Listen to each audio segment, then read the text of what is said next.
আরে তুমি তলোয়ার কিভাবে ধরেছো? ওভাবে নয়, এভাবে ধরতে হয়।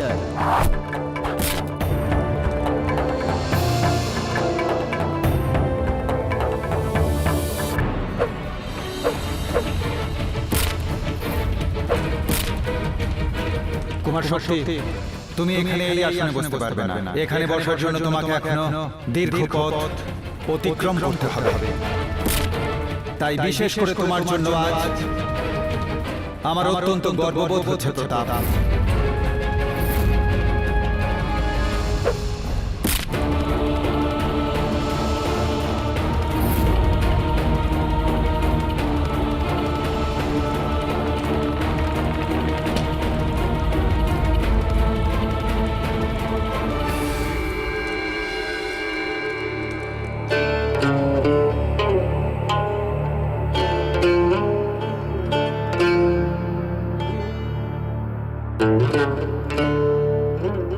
দেখুন কবিরাজ মহাশয়,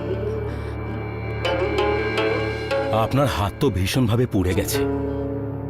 আমি আপনাকে প্রলেপ লাগিয়ে দিচ্ছি, এতে আপনি অনেকটাই আরাম পাবেন। আমি বিশেষ ঔষধের জন্য আমার সেবককে পাঠিয়ে দিয়েছি, সে 2 দিনের মধ্যে ফিরে আসবে। এতে আপনার শীঘ্রই উপশম হবে। রাজবৈদ্য মহাশয়, আপনার কাছে একটাই নিবেদন, আপনার যা কিছু করার আপনি করুন, কিন্তু আমার ছোট রানীর যেন অধিক কষ্ট না হয়, আর যেন খুব শীঘ্রই সুস্থ হয়ে ওঠে। আজ্ঞে। অন্নদাতা, আহত সৈনিকদের পরিবারের লোকজন আপনার সাক্ষাতের আশায় অপেক্ষা করছেন।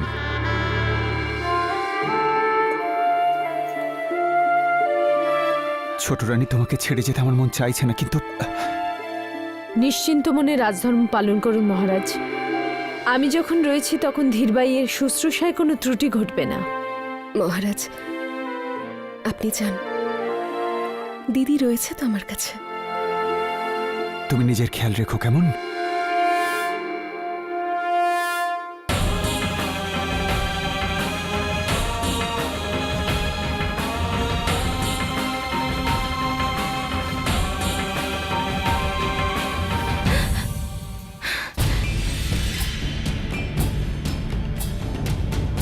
কি হয়েছে? আপনি আমার সঙ্গে আসুন, আমি এক্ষুনি ফিরে আসছি। ততক্ষণ ছোট বোনের খেয়াল রাখবেন, নিজের খেয়াল রেখো। আসুন।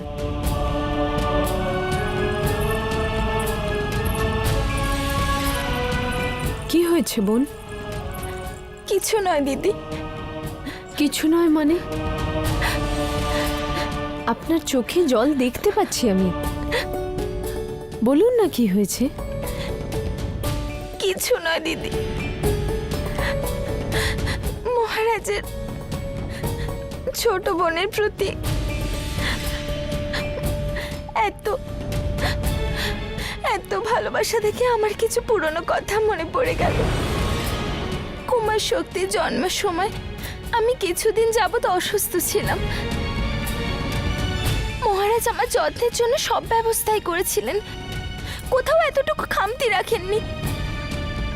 কিন্তু দিদি, যখন কুমার প্রতাপ জন্মগ্রহণ করলো, উনি আমাকে দেখতে একবারও এলেন না। আচ্ছা দিদি, এমন ভাবনা কি শুধু আমার মনেই আসে? তোমার কখনো কিছু মনে হয়নি? আমার মনে হয় এখন আপনার ছোট বোনের ভোজনের বন্দোবস্ত করা উচিত।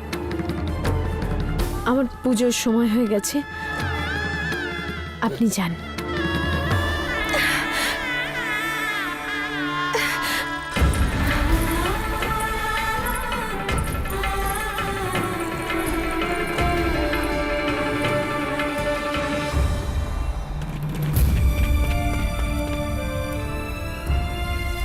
রাজবৈদ্য মশাই, আপনি আমার ক্ষতের দ্রুত উপশমের জন্য যে বনস্পতি ব্যবহার করেছিলেন, এই দেখুন আমি সেই বনস্পতি এনেছি।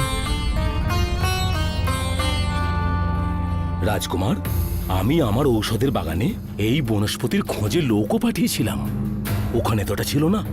নিশ্চয়ই কুমার প্রতাপ এটা জঙ্গল থেকে নিয়ে এসেছে, তাই না? হ্যাঁ ছোট মাতা, আর এর জন্য আপনি যেন আবার রাগ করবেন না।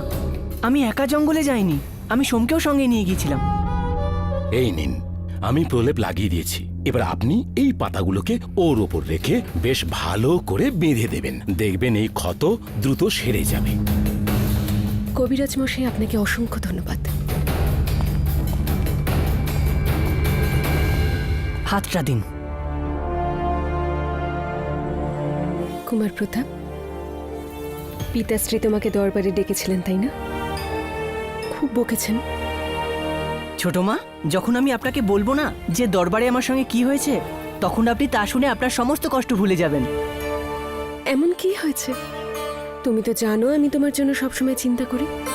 শীঘ্র বল ফেলো। আজ দরবারে পিতাশ্রী আমাকে ওনার সঙ্গে বসে ভোজন করার সুযোগ দিয়েছেন। আচ্ছা, চমকে গেলেন তো আপনি? আমি জানতাম। ওখানে পিতাশ্রী আমাকে গুরুগম্ভীর কণ্ঠে ধমকে বললেন, শুনতে পাচ্ছ না প্রতাপ? এখানে বসো, আমার সঙ্গে ভোজন করো। তারপর কি হলো? তারপর আর কি হবে ছোট মাতা, মানতেই হলো ওনার নির্দেশ, আর ওনার নির্দেশ পালন করতে বসে পড়লাম ওনার পাশে। জানেন ছোট মাতা, পিতাশ্রী সকল সামন্তদের সামনে প্রথম গ্রাস নিজের হাতে খাওয়ালেন, আর সবার সামনে বলেন যে আমার জন্য তিনি গর্বিত। তারপরেই দরবারে উপস্থিত সামন্তরা নিজেদের খাওয়া শুরু করলেন। এই দেখুন ছোট মা, পট্টি হয়ে গেছে।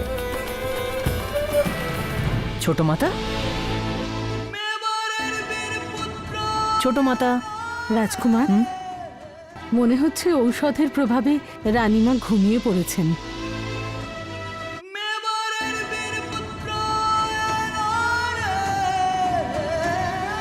মা তোমার দেওয়া শিক্ষা জীবন শীঘ্রই সুস্থ হয়ে উঠবেন ছোট মাতা। ধরে যাকে এগিয়ে যাব বলে পিতা, যদি আমি হই শ্বাস।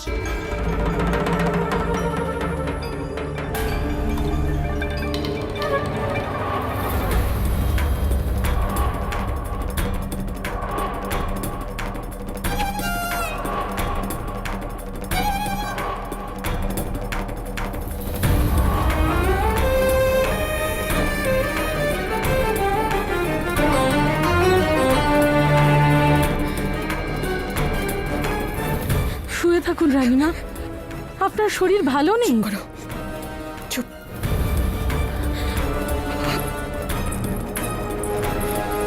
থামুন, কি করছেন আপনি? কি করছেন আপনি? যে ছেলে আমার জীবনের সবচেয়ে বড় বাধা, তার হাতে লাগিয়ে দেওয়া ওষুধে আমার ব্যথা সারবে না। যখন এটা জানতে পেরেছি যে জয়বন্তর পুত্র প্রতাপকে সবাই মেবারের ভবিষ্যৎ হিসেবে দেখছে, তখন থেকে যে আগুন আমার মনের মধ্যে জ্বলছে, তার ব্যথা এই ব্যথার থেকে বহু গুণ বেশি। দিনে দিনে প্রতাপ যত বড় হচ্ছে, ততই বেড়ে চলেছে ওর খ্যাতি। ব্যাস বেড়েই চলেছে। চারিদিকে শুধুই প্রতাপ প্রতাপ প্রতাপ। দানবের মতন লাগে এই নাম আমার। যে আমার স্বপ্ন, আমার ইচ্ছে, আমার আশা, আমার আকাঙ্ক্ষা সবকিছুই গ্রাস করে নিচ্ছে, সবকিছুই গ্রাস করছে।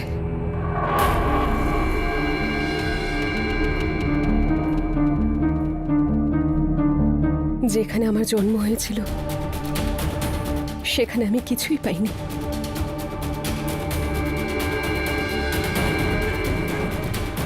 কিন্তু তখনও আমি আশা ছাড়িনি, কারণ আমি সাধারণ নয়, অসাধারণ হতে চেয়েছিলাম। আর নিয়তিও আমার জন্য নতুন খেলা সাজিয়ে রেখেছিলেন। রানা উদয় সিং এর সঙ্গে সাক্ষাৎ হলো। অমনি আমার ডুবতে বসা স্বপ্ন নতুন পাখনা পেয়ে গেল। পিতৃগৃহে আমি যে দুঃখ পেয়েছি, যে অপমান সয়েছি, সে সব কিছু ভুলে গিয়ে নতুন স্বপ্ন দেখলাম। রানা উদয় সিং এর সঙ্গে অগ্নি সাক্ষী রেখে পরিক্রমার সময় প্রত্যেক পরিক্রমায় একটা পণ নিয়েছি, একটাই অঙ্গীকার, একটাই স্বপ্ন, যে একদিন আমি মেবারের সর্বোচ্চ স্থান অধিকার করব। আর সেই স্বপ্নের কত কাছে চলে এসেছিলাম আমি কখই। মহারাজ, যখন আমি যা বলেছি তাই উনি করেছেন। যেটা আমি ভেবেছি তিনি সেটাই ভেবেছেন? নিজের স্বপ্নের এত কাছাকাছি আসার পরেও ওই দুধের বালক দেখতে দেখতে সবার নয়নের তারা হয়ে উঠল। শুধু প্রজাদের নয়, এমনকি মহারাজেরও। ওই এখন মহারাজের ধ্যান জ্ঞান। ভরা দরবারে মহারাজ সবার সামনে প্রতাপকে নিজের পাশে ভোজন করতে বসিয়েছেন, নিজের থালাতে, নিজের হাতে। এ অন্যায়, তাই না? ভাগ্য শুধু আমার নিজের খুশি নয়, আমার গর্ভের সন্তানের সব স্বপ্নকেও কেড়ে নিয়েছে। আমার পুরো বিশ্বাস রানীমা যে আপনার গর্ভের সন্তানই একদিন মেবারের রাজ সিংহাসনে বসবেন।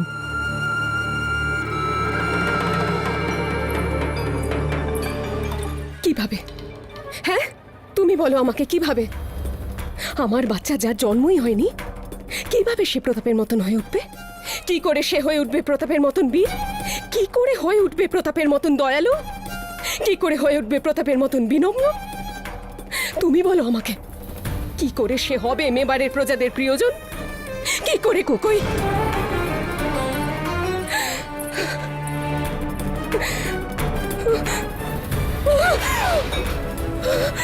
রানীমা, সরে যাও। কোকই, প্রতাপের আমার পেটে জন্ম নেওয়া উচিত ছিল, কেননা সারা জীবন আমি তপস্যা করে এসেছি এমন পুত্র পাওয়ার, মহারানী হওয়ার, রাজমাতা হওয়ার। কিন্তু তেমন কিছুই হলো না।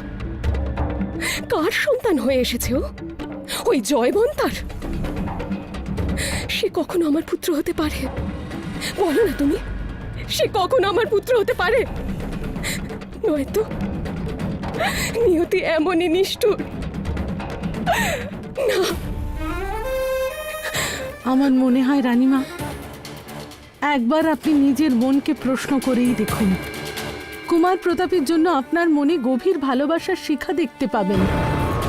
নইলে কেউ ওভাবে নিজের খালি হাতে কর্পূর জ্বালিয়ে আরতি করতে পারে? রাজকুমারের প্রতি আপনার মনে ভালোবাসা বিন্দু মাত্র নয় কোকই। যদি কিছু থাকে তা শুধুই ঘৃণা। আমার জন্য ছোট মাতা কি না করেন। এসব যখন আমি আমার সঙ্গীদের বলি, তারা আমার কথা একেবারেই বিশ্বাস করতে চায় না। আমার সুরক্ষার জন্য, আমার দীর্ঘায়ু কামনা করে ছোট মাতা আজ একলিঙ্গনাথের সামনে নিজের হাত পুড়িয়ে ফেলেছেন। কত চিন্তা করেন আমার জন্য, তাই না মাতা? আমার মনে যে এত ভীষণ ঘৃণা রয়েছে তা যাতে কেউ বুঝতে না পারে, সেই জন্যই তো এত ভালোবাসা, এত স্নেহ ওকে আমি দেখিয়ে থাকি। যখন আমি প্রতাপকে আমাদের পূর্বপুরুষের তলোয়ার তুলতে দেখে ফেলেছিলাম, সেদিন আমি অঙ্গীকার করেছিলাম যে এই কথা সে কাউকে বলবে না। কেননা সেদিন আমি জেনে গিয়েছিলাম যে আমাদের পূর্বপুরুষদের পাশাপাশি আমাদের ভগবানেরও আশীর্বাদ ওর সঙ্গে রয়েছে। আমার সেই ভগবান, যিনি আমাকে চিরদিন দুঃখ দিয়ে এসেছেন। আচ্ছা কোকই, আমি কি প্রতাপের উত্থানকে আটকাতে পারবো? পারবো না, না? এই জন্যই সেদিন থেকে দিন রাত আমি এটাই ভাবতে থাকি যে কিভাবে প্রতাপকে আমার পথ থেকে সরাবো। সারাক্ষণ ভাবতে থাকি। রানীমা, এও সত্যি কোকই, এও সত্যি যে আমি প্রতাপকে মারার অনেকবার চেষ্টা করেছি, কিন্তু কি হলো, আমি শুধু ব্যর্থই হয়েছি। জানো কোকই, আমি যে কাঁচা আমের ইচ্ছে প্রকাশ করেছিলাম তাও ভেবেচিন্তেই করেছিলাম, কারণ আমি জানতাম যে প্রতাপ আমার জন্য আম আনতে অবশ্যই যাবে। আর ওই মূর্খ সোচ্চা নিশ্চিতভাবে প্রতাপকে ছাউনির আম গাছের কথাই জানাবে, যেখানে সামস্খানের শিবির রয়েছে।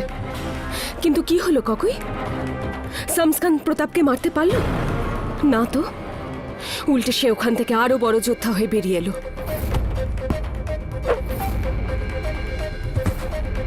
দ্বিতীয়বার যখন সে দেশদ্রোহী দেবীদাসের পিছনে যেতে চাইল, আমি ওকে আটকাইনি, এটা ভেবে যে এইটুকু বালক আফগানি সৈনিকদের হাত থেকে কি করে পার পাবে। কিন্তু ফের ভুল, ও ওখান থেকেও বিজয়ী হয়ে ফিরল। ককই আমার সব স্বপ্ন, আমার সব বাসনা ভেঙে চুরমার হয়ে গেছে। ওই এইটুকু প্রতাপ ওই শামস খানের সেনাদের বিরুদ্ধে যুদ্ধে স্রেফ জীবিত ফিরে আসেনি, উপরন্তু মেবারের জয়ে মুখ্য সূত্রধার হয়ে উঠেছে। যদি এমন অবস্থায় আমি এই ভালোবাসা, এই স্নেহ না দেখাই, তাহলে হয়তো আমি কারুরই মন পাবো না, মহারাজেরও নয়। না রানীমা, মোটেই তা নয়। মহারানা সম্পর্কে মহলের সবাই এই কথা বলবে। যদি মহারানা কাউকে মেনেই থাকেন তো তা শুধু আপনাকেই রানীমা। তাতে আমার কি লাভ হবে বলো তো? হ্যাঁ, মহারাজ যখন যুদ্ধে যান তখন সদরে দাঁড়িয়ে তাকে তলোয়ার কে দিতে যান? মহারানী জয়বন্তা। মহারাজের সঙ্গে গৌরব যাত্রায় মন্দিরে কে যান? মহারানী জয়বন্তা। যখন প্রতাপ বড় হয়ে যাবে তখন মেবারের রাজমাতা কে হবে? মহারানী জয়বন্তা। ককই, প্রতাপ চলে যাওয়ার দুঃখ তো আমারও ভীষণ হবে। কেন হবে না? আমি তো আর কোনো পাথর নই। দেখো না কিভাবে ছোট মা করে সারা দিন আমার চারপাশে ঘুরে বেড়াচ্ছে। কত চেষ্টা করে আমার মনে জায়গা পাওয়ার জন্য, কিন্তু আমি ওকে আমার মনে কি করে জায়গা দিই ককই? যদি তা করি তো প্রতাপ জীবিত থেকে যাবে না। আর যদি ও জীবিত থাকে তবে আমার সন্তানের কি হবে? সারা জীবন কি আমি মহারাজের তৃতীয় পত্নী হয়ে থাকব? হ্যাঁ, তৃতীয় পত্নী, তৃতীয় পক্ষের রাজকুমারের মা। ককই, তাহলে তো মেবারের ইতিহাসে আমার কোথাও এতটুকু স্থান হবে না। যদি হয়ও তাহলে কি লেখা থাকবে? যে আমি মেবার নরেশের এক সুন্দরী উপপত্নী। ব্যাস। যদি মেবারের বর্তমান আমাকে কিছু না দেয়, যদি মেবারের ইতিহাস আমাকে সম্মানের সাথে মনে না রাখে, তবে এমন মেবারের জন্য আমি কেন ভাবব? কেন আমি প্রতাপকে মেবারের সিংহাসন পর্যন্ত পৌঁছতে দেব? কেন মেবারের জন্য প্রতাপকে সেই মর্যাদা দিতে যাব যা এর আগে কেউ কখনো দেখেনি? আজ কি চাইলে প্রতাপ ভগবানের কাছে? চাইলাম যে ছোট মাতা যেন খুব তাড়াতাড়ি আমার ছোট ভাইকে জন্ম দেন। আচ্ছা মাতা, যখন আমার ছোট ভাই আসবে না, তখন তাকে আমি খুব খুব ভালোবাসবো। ছোট মামাকে যতখানি ভালোবাসেন তার চেয়ে বহু গুণ বেশি, তাই না মাতা? হ্যাঁ হ্যাঁ, কেন নয়? তুমি রাজকুমারদের মধ্যে সবচেয়ে বড়, তাই এটা তোমার কর্তব্য যে তুমি সবাইকে ততটাই স্নেহ করবে যতটা রাম ভরত লক্ষণ শত্রুঘ্নকে করে থাকতো। আমি জানি যে প্রতাপ সাক্ষাৎ রামের মতো,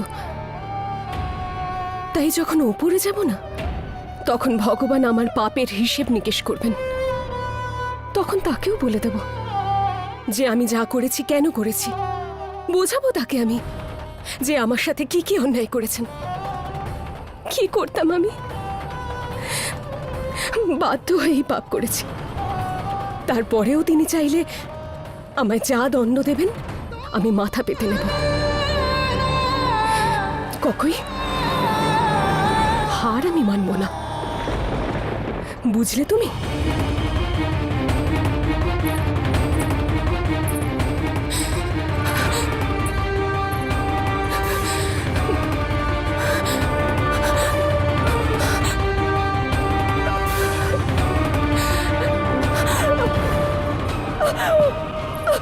রানীমা, রানীমা, রানীমা কি করছেন? রানীমা, ছাড়ো, সর্বনাশ হয়ে যাবে। চুপ! কঠোর হতে হবে আমার পুত্রকে, কঠোর হতে হবে। গর্ভ থেকে বড় বড় আঘাত থেকে সহ্য করতে শিখতে হবে। রানা হতে হবে না, রানা হতে হবে সমগ্র মেবারের, সমস্ত রাজপুতবাসীর। যদি আমি প্রতাপকে না মারতে পারি তবে একে প্রতাপের মোকাবিলা করতে হবে। ওর ওই খ্যাতি আর ওর জীবন সবকিছু শেষ করে ছাড়বো আমি, সবকিছু।